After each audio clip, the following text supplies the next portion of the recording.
দীপাবলিতে নরকাসুর বধের কাহিনী ও নরক চতুর্দশীর ইতিহাস। কার্তিক মাসের কৃষ্ণপক্ষে চতুর্দশী তিথিতে পালিত হয় নরক চতুর্দশী। ভগবান শ্রীকৃষ্ণ ও মাতা সত্যভামা এই তিথিতে নরকাসুরকে বধ করে তার বন্দিশালা থেকে উদ্ধার করেছিলেন 16,100 জন অপহৃতা কন্যাকে। উদ্ধার করেছিলেন দেবতাদের হারানো স্বর্গরাজ্য, মাতা অদিতির কুণ্ডলোদয়, বরুণ দেবের ছত্র ও দেবতাদের বিহারের স্থান মণিপর্বত। আমাদের আজকের আয়োজনে আপনার জন্য রইল নরকাসুরের উত্থান ও ভগবান শ্রীকৃষ্ণের কর্তৃক তার সংহারের সম্পূর্ণ কাহিনী। নরকাসুরের কাহিনী বর্ণিত হয়েছে মহাভারত, বিষ্ণু পুরাণ, ভগবত পুরাণ, কালিকা পুরাণ, ব্রহ্মপুরাণ সহ বেশ কিছু পুরাণ গ্রন্থভেদে বেশ কিছু ভিন্নতাও লক্ষ্য করা যায় নরকাসুরের এই কাহিনীতে। তাই এ সকল গ্রন্থে বর্ণিত নরকাসুরের কাহিনীকে সমন্বয় করে উপস্থাপন করা হলো আপনাদের জন্য। হিরণ্যাক্ষ ও বরাহ অবতার। পুরাকালে ঋষি কশ্যপ দিতির 2 পুত্র হিরণ্যকশিপু ও হিরণ্যাক্ষ ব্রহ্মার বরে বলিয়ান হয়ে শুরু করেছিল তাদের মহাতাণ্ডব। তারা ভগবান শ্রীহরিকে তাদের প্রধান প্রতিপক্ষ ও চরম শত্রু বলে মনে করতেন।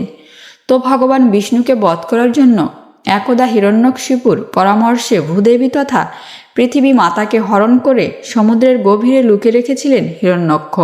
তাদের উদ্দেশ্য ছিল ভূদেবীকে উদ্ধার করতে অবশ্যই ভগবান বিষ্ণু আবির্ভূত হবেন এবং তারা তাদের তপস্যার্জিত বল দ্বারা শ্রীবিষ্ণুকে বধ করবেন। কিন্তু বাস্তবে ফল হলো এর উল্টো। ভূদেবীকে উদ্ধার করতে হিরণ্যকের সম্মুখে বরাহরূপে প্রকট হলেন শ্রীবিষ্ণু। এরপর কিছুকাল যাবৎ তুমুল যুদ্ধের পর বরাহরূপী শ্রীবিষ্ণু তার তীক্ষ্ণ দাঁতের আঘাতে বধ করেছিলেন হিরণ্যক্ষকে। এরপর তিনি তার সেই 2টি দাঁতের সাহায্যে ভূদেবীকে সমুদ্রের তলদেশ থেকে উদ্ধার করেছিলেন। বরাহ অবতার ও ভূদেবী। তবে ভূদেবীকে উদ্ধার করার সময় বিষ্ণুদেবের সংস্পর্শে এসে গর্ভবতী হয়ে পড়েছিলেন ভূদেবী। তিনি বরাহ অবতারের ঐরসে এক মহাশক্তিশালী পুত্রের জন্মদান করেন এবং বলাই বাহুল্য এই পুত্রই পরবর্তীকালে হয়ে উঠেছিলেন দুর্ধর্ষ অসুর নরকাসুর। এছাড়াও স্বয়ং ভূদেবীর পুত্র হওয়ার কারণে তার আরেক নাম হয়েছিল ভূমাসুর। তো নরকাসুর ভূমিষ্ঠ হওয়ার পরে ভূদেবী তার এই সদ্যজাত পুত্রের জন্য শ্রীবিষ্ণুর কাছে দীর্ঘজীবনের বর প্রার্থনা করেছিলেন এবং ভগবান শ্রীবিষ্ণু ভূদেবীর প্রার্থনা মঞ্জুর করে নরকাসুরকে দীর্ঘজীবনের বরদান দিয়েছিলেন। ব্রহ্মা কর্তৃক নরকাসুরকে বরদান। তবে শ্রীবিষ্ণুর এই বরেই থেমে থাকেনি নরকাসুর। নিজের জীবনকে আরও সুরক্ষিত করতে তিনি শুরু করেছিলেন ভগবান ব্রহ্মার তপস্যা। বহুকাল যাবৎ কঠোর তপস্যা দ্বারা তিনি সন্তুষ্ট করেছিলেন ভগবান ব্রহ্মাকে। তিনি ব্রহ্মার কাছে তার তপস্যার ফল হিসেবে দাবি করেছিলেন অমরত্বের বর।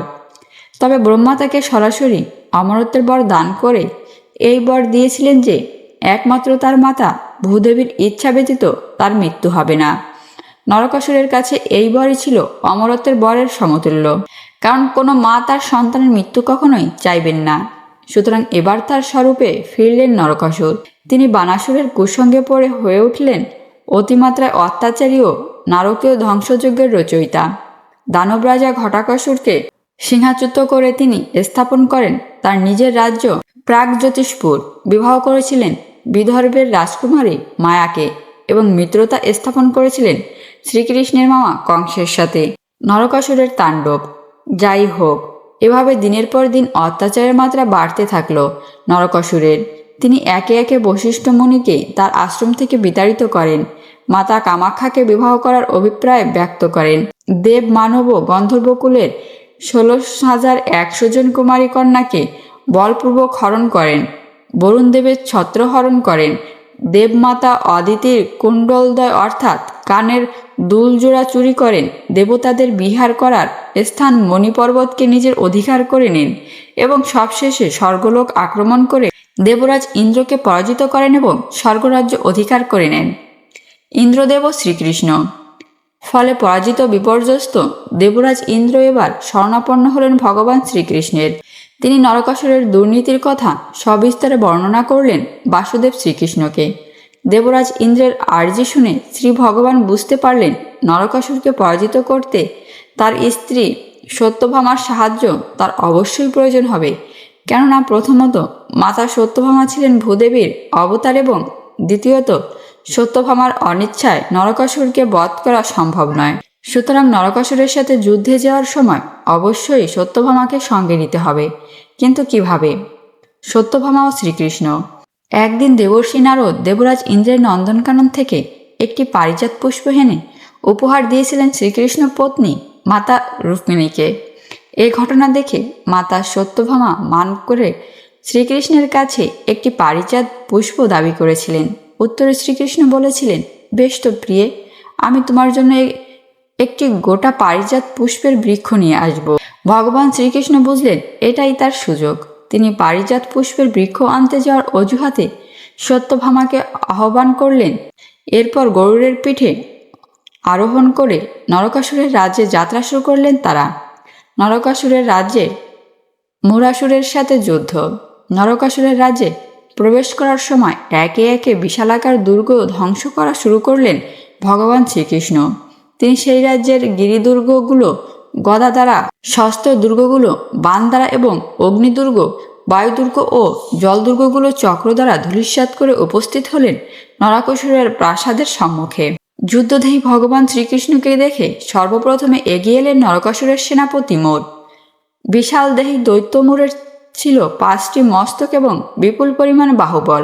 স্বভাবে তিনি ছিলেন প্রলয়কালীন সূর্যাগ্নির মতো দীপ্তিশালী, ভীষণ ও দুর্দর্শ। তো মুরাসুর প্রথমে ত্রিশূল ও পরে গদা ছুঁড়ে মারেন ভগবান শ্রীকৃষ্ণকে লক্ষ্য করে। তবে শ্রী ভগবান তার নিক্ষেপিত এ সকল অস্ত্রশস্ত্র বাণ প্রয়োগ করে চূর্ণবিচূর্ণ করে দেন। মুরের নিক্ষেপিত অস্ত্রগুলো আঘাত আনতে ব্যর্থ হচ্ছে দেখে এবার তিনি তার পর্বতের মতো বাহু উঁচিয়ে আক্রমণ করতে উদ্যত হলেন।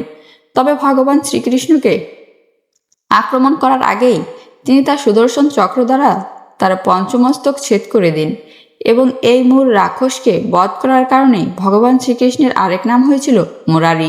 যাই হোক, মুরাসুরের মৃত্যুর পর তার 7 পুত্র পিট নামক সেনাপতিকে সামনে রেখে যুদ্ধে হাজির হয়েছিলেন ভগবান শ্রীকৃষ্ণের বিরুদ্ধে। তবে এবারও ভগবান শ্রীকৃষ্ণ তার গদা, বাণ ও সুদর্শন চক্র প্রয়োগ করে মুরের 7 পুত্র সহ পিটকে বধ করেন। নরকাসুর ও শ্রীকৃষ্ণ।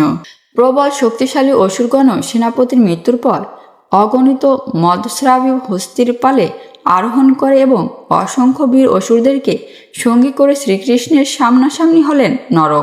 যুদ্ধক্ষেত্রে উপস্থিত হয়ে গরুড়ের পিঠে বিরাজমান কৃষ্ণ ও সত্যভামাকে দেখে শতগ্নি নামক অস্ত্র দ্বারা প্রহার করেন তিনি। প্রত্যুত্তরে ভগবান শ্রীকৃষ্ণ তার বিচিত্র পক্ষযুক্ত বাণ দ্বারা শতগ্নিকে প্রতিহত করেন এবং সেই বাণ দ্বারাই তিনি তার সৈন্যদের বাহু, গ্রীবা, উরু ও দেহসমূহকে ছেদন করে বধ করেন। এদিকে গরুড় তার পাখা, ঠোঁট ও নখ দ্বারা অশ্ব ও হস্তির পালককে এমনভাবে আহত করলেন যে তারা দলে দলে যুদ্ধক্ষেত্র থেকে পলায়ন করতে শুরু করল। নিজ বাহনদের পলায়ন করতে দেখে গরুড়দেবের উপরে চড়াও হলেন নরকাসুর। তিনি গরুড়দেবের উপরে বজ্র প্রতিরোধী শক্তি দ্বারা প্রহার করলেন বটে, তবে তার অস্ত্র গরুড়দেবকে নিবৃত করতে সফল হল না।